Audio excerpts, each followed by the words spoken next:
Yan, si Lexis, bagong ligo. Ha, kumusta Lexis? Sarap ang pakaramdam mo? Ha?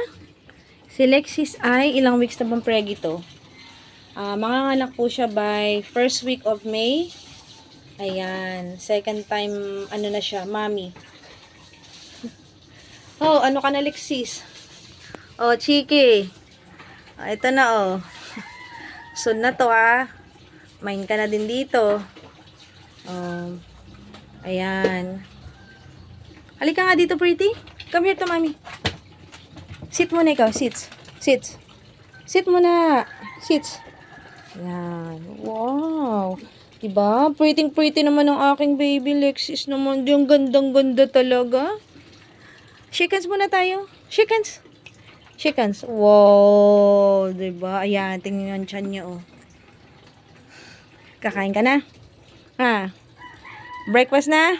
Oh, sarap na naman ang tulog mo. So, guys, init. Hindi naman namin siya lagi pinapaliguan, pero siguro sa isang linggo, 2 beses lang. Sobrang init. Tsaka pati prege siya kalang fresh. Lagi ang kanyang tulugan. Ayan. Ang kanyang munting kwarto. Ayan. Hi, Alexis. Shake hands ulit. Oh, diba? Ganda talaga ng aking mahal. Okay. Ayan. Diba?